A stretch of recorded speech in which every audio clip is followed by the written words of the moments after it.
రుద్ర విడాకులిస్తానని చెప్పడంతో నందిని షాక్ అయింది. అతను తనను ఎంత ప్రాణంగా ప్రేమిస్తున్నాడో ఆమెకు బాగా తెలుసు. అలాంటివాడు ఇలా డివోర్స్ అడుగుతాడని ఆమె కలలో కూడా ఊహించలేదు. ఏంటి, విడాకులా? నిజంగానే నువ్వు నాకు విడాకులిస్తావా అని ఆశ్చర్యపోతూ అడిగింది నందిని. అవును, ఇప్పటివరకు నీకోసం, నీ ప్రేమ కోసం నేను ఎంతో చేశాను. కాని నువ్వు చీప్గా డబ్బుల కోసం ఒక పరాయి మగాడితో పడుకోవడానికి కూడా రెడీ అయిపోయావు. నీలాంటి ఆడదాన్ని కన్నెత్తి చూసినా సరే పాపమే అని ఆమెను అసహ్యంగా చూస్తూ చెప్పాడు రుద్ర. అతని ఒక్కొక్క మాట నందినికి ముల్లుల్లా గుచ్చుకున్నాయి. Mind your tongue. నువ్వేం మాట్లాడుతున్నావో నీకేమైనా అర్థమవుతుందా? నేను ఎలా ఉండాలో, ఎవరితో ఉండాలో అది నా చాయిస్. నువ్వెవరు నాకు చెప్పడానికి? ఏంటి ఏమన్నావు? నువ్వు నా కోసం చాలా చేశావా? నువ్వు లాస్ట్ టైం నాకు ఏం గిఫ్ట్ ఇచ్చావో గుర్తు తెచ్చుకో. ఒక పనికిరాని చైనిచ్చావు. ఒకటి గుర్తుపెట్టుకో, నువ్వు కాదు, నేను నిన్ను వదిలేస్తున్నాను అని కోపంగా అంది. నేను ఒకప్పటి రుద్రాను కాదు నందిని. నువ్వు ఆడిందే ఆట, పాడిందే పాట అన్నట్టు ఇన్నాళ్ళు గడిచిపోయాయి. ఇకపై అలా కుదరదు. అయినా ఇప్పుడు ఇంత న్యూసెన్స్ దేనికి? నువ్వు కోరుకున్నది విడాకులే కదా. ఈ వెధవ కోసమేనా నువ్వు డివోర్స్ అడిగింది అని కిషోర్ వైపు చూస్తూ వెటకారంగా అన్నాడు రుద్ర. అతని మాటలకు అప్పటి వరకు మౌనంగా ఉన్న కిషోర్కి ఒళ్ళు మండింది. ఏంట్రా ఎక్కువ మాట్లాడుతున్నావు? నీలాంటి లోఫర్ కంటే నేను తనని బాగా చూసుకుంటాను. ఇక్కడికొచ్చి డ్రామాలు వేయకు. నెక్స్ట్ వీక్ నందిని బర్త్డే వస్తుంది కదా, ఎంత గ్రాండ్గా చేస్తాననేది చూస్తూ ఉండు అని ప్రౌడ్గా చెప్పాడు కిషోర్. రుద్రలో ఆవేశం అంతకంతకు పెరిగిపోతోంది. అది గమనించిన రాజేశ్వరి, ఈరోజు ఎలాగో కోర్టుకు లేటైంది, రేపు వీడి సంగతి తేలుద్దాం, మనం లేకుంటే వీడు ఎలా బతుకుతాడో తెలిసొస్తుంది అని నందిని చేయి పట్టుకుని లోపలికి తీసుకువెళ్ళింది. రుద్ర కోపంలో ఏం చేస్తాడో అని భయపడి తన కూతుర్ని ఇంట్లోకి తీసుకువెళ్ళిపోయింది రాజేశ్వరి. వాళ్ళిద్దరూ ఇంట్లోకి వెళ్ళిపోతుంటే, నేను రేపు మార్నింగ్ వచ్చి నిన్ను పికప్ చేసుకుంటాను బేబీ అని అందరికీ వినిపించేలా గట్టిగా అరిచాడు కిషోర్. ఆ తర్వాత వెళ్తూ వెళ్తూ రుద్రని చూసి, అలాంటి అమ్మాయి దొరకాలంటే రాసి పెట్టుండాలి. రేపు డివోర్స్కి రెడీగా ఉండు. హ్యాండ్ ఇచ్చావంటే అని ఇంకా సీరియస్గా ఏదో చెప్పబోయి రుద్ర ముందుకు అడుగు వేయడంతో దడుసుకుని అక్కడి నుండి వెళ్ళిపోయాడు కిషోర్. రుద్ర నేరుగా ట్యాంక్ బండ్ దగ్గరకు వెళ్ళాడు. తనకు మనసు బాలేని ప్రతిసారి రుద్ర నేరుగా ట్యాంక్ బండ్కే వచ్చి రిలాక్స్ అవుతాడు. అందరూ మనీ పవర్ గురించి చెబుతూ ఉంటే ఏదో అనుకున్నాను. డబ్బు ఎలాంటి వాన్నైనా నిమిషాల్లో మార్చగలదు. ఈ రోజుల్లో డబ్బుకున్న వాల్యూ ప్రేమకి లేదు అనుకుంటూ అక్కడే ఓ బెంచ్ మీద కూర్చుని రూబిక్ క్యూబ్ చేసి సాల్వ్ చేస్తూ చాలా డీప్గా ఆలోచనల్లో పడ్డాడు. అలా సాల్వ్ చేస్తున్నప్పుడే అతని కళ్లల్లో ఒక మెరుపు కనిపించింది. ఇన్నాళ్లుగా వెతుకుతున్న ప్రశ్నలకు ఆన్సర్ దొరికిందనే ప్రశాంతత అతని ఫేసులో కనిపించింది. రుద్ర వెంటనే ఫోన్ తీసి ఎవరికో కాల్ చేశాడు. ప్రపంచంలోనే అతిపెద్ద కంపెనీల్లో ఒకటైన Agraja industries building, pharmacy, import, export, constructions ఇలా చాలా రంగాల్లో ఆ కంపెనీకి బిజినెస్ ఉంది. ఈ అగ్రజా ఇండస్ట్రీస్ మెయిన్ బ్రాంచ్ హైదరాబాద్లోనే ఉంది. ఆ 52 అంతస్తుల హైటెక్ బిల్డింగ్లో బిజీగా వర్క్ చేసుకుంటున్న ఒక వ్యక్తికి కాల్ చేశాడు రుద్ర. అవతలి వ్యక్తి కాల్ ఆన్సర్ చేయగానే, నేను దినేష్తో మాట్లాడాలి అని ఒక్క మాటలో చెప్పాడు రుద్ర. మీరెవరు అని ఆ వ్యక్తి అడిగాడు. రుద్ర తేజ అని తన పేరు చెప్పిన వెంటనే ఆ వ్యక్తి టక్కున లేచి నిలబడ్డాడు. సార్ మీరా? మీరు నాకు కాల్ చేశారా? I can't believe this. నేనే దినేష్ను సార్ అని ఆశ్చర్యంతో గట్టిగా అరిచాడు. రుద్ర పేరు వినగానే దినేష్ గుండె వేగం పెరిగింది. ఏసీ రూంలో కూడా అతనికి చెమటలు పట్టేశాయి. నువ్వు అర్జెంటుగా ఒక పని చేయాలి దినేష్ అని స్ట్రైట్గా పాయింట్కొచ్చాడు రుద్ర. సార్, మీ ఉప్పు తిని బతుకుతున్నాను, చెప్పండి సార్, మీరు ఏం చేయమన్నా చేయడానికి నేను రెడీగా ఉన్నాను. కానీ ఇన్నాళ్ళు ఎక్కడున్నారు సార్? ఏమైపోయారు అని వణుకుతున్న గొంతుతో అడిగాడు దినేష్. క్వశ్చన్ వేయకుండా నేను అడిగింది చెయ్యి.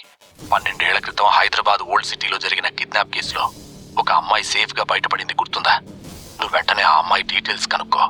ఆ అమ్మాయి నందిని తాళ్ళూరినా కాదా అనే విషయం నాకు అర్జెంటుగా తెలియాలి అని చెప్పాడు రుద్ర. అది వినగానే దినేష్ కాసేపు ఆలోచించి, సార్, ప్రతిరోజు ఎందరో అమ్మాయిలు కిడ్నాప్ అవుతూ ఉంటారు. 12 ఏళ్ల క్రితం జరిగిన కిడ్నాప్ అంటున్నారు. అయినా సరే నా ప్రయత్నం నేను చేస్తాను. ఇంతకీ ఈ నందిని తాళ్ళూరి ఎవరు సార్? ఆమెకు ఈ కిడ్నాప్కి ఏంటి సంబంధం అని అడిగాడు దినేష్. నేను రేపు ఆమెకి డివోర్స్ ఇస్తున్నాను అని సూటిగా చెప్పాడు రుద్ర. దినేష్ ఇంకేదో అడిగేలోపే, నేను తిరిగి వస్తున్నానని అందరికీ చెప్పు, పాత జీవితానికి వెల్కమ్ చెప్పే టైం వచ్చింది అని గంభీరంగా చెప్పాడు. అది వినగానే దినేష్కి ఒకవైపు సంతోషంతో పాటు మరొక వైపు భయం కూడా కలిగింది. రుద్రతో మాట్లాడి ఫోన్ పెట్టేసిన తర్వాత అతను దీర్ఘంగా నిట్టూర్చాడు. రుద్ర తిరిగొస్తే ఏమవుతుందో అతనికి బాగా తెలుసు. అందుకనే క్షణం కూడా ఆలస్యం చేయకుండా తన కంపెనీ సెక్రటరీకి కాల్ చేసి, అర్జెంటుగా ఒక మీటింగ్ అరేంజ్ చేయి, మన కంపెనీ బోర్డ్ ఆఫ్ డైరెక్టర్స్ అందరికీ రెడీగా ఉండమని చెప్పు, మన బాస్ తిరిగి వచ్చారని అందరికీ ఇన్ఫర్మేషన్ ఇవ్వు అని ఆర్డర్స్ పాస్ చేశాడు దినేష్. నిమిషాల్లో అగ్రజ ఇండస్ట్రీస్ అన్ని బ్రాంచెస్కి ఇన్ఫర్మేషన్ వెళ్లిపోయింది. అమెరికా, ఆస్ట్రేలియా, యూరప్, సౌత్ ఏషియాలో ఉన్న కంపెనీ డైరెక్టర్స్ అందరూ ఈ వార్త విని చాలా సంబరపడ్డారు. ప్రపంచంలో నలుమూలలా ఉన్న అగ్రజ ఇండస్ట్రీస్ ఎంప్లాయీస్ అందరూ మన కంపెనీ చైర్మన్ తిరిగి వచ్చారు అనే ఈ మెసేజ్ చదివి ఉత్సాహంతో ఎగిరి గంతేశారు. దినేష్ ఏదో పనిలో బిజీగా ఉండగా అతని దగ్గరకు సెక్రటరీ వచ్చింది. సెక్రటరీని చూసి, బిజీగా ఉన్నప్పుడు డిస్టర్బ్ చేయొద్దనే విషయం తెలీదా? లోపలికొచ్చేటప్పుడు కనీసం తలుపు కొట్టి రావాలన్న కామన్ సెన్స్ కూడా లేదా నీకు అని ఫైర్ అయ్యాడు Dinesh. Sorry sir, Talluri family నుండి ఇన్విటేషన్ వచ్చింది, అది చెప్పడానికి వచ్చాను. మీరు బిజీగా ఉన్నారని గమనించలేదు. ఐఎమ్ రియల్లీ సారీ సార్ అని చెప్పి సెక్రటరీ వెనక్కి వెళ్లబోయింది. తాళ్ళూరి ఫ్యామిలీ పేరు వినగానే దినేష్ షాక్ అయ్యాడు. నందిని తాళ్ళూరి గురించి ఇన్ఫర్మేషన్ తెలుసుకోమని రుద్ర చెప్పిన విషయం అతనికి బాగా గుర్తుంది. వాట్?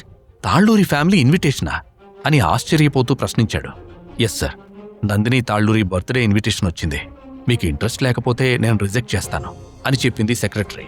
ఆ మాట వినగానే కుర్చీలో నుండి దిగ్గున లేచి నిలబడ్డాడు దినేష్. వద్దొద్దు, మనం ఆ బర్త్డే పార్టీకి వస్తున్నామని వాళ్లకు రిప్లై పంపించు. వాళ్ల కోసం ఒక స్పెషల్ గిఫ్ట్ కూడా అరేంజ్ చేయి అని ఆతృతగా చెప్పాడు.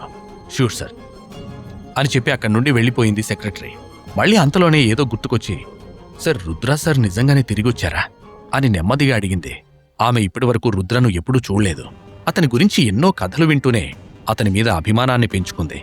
ఒక్కసారైనా రుద్రను చూసే అవకాశం దొరుకుతుందని మనసులోనే సంబరపడుతూ ఉంది సెక్రటరీ.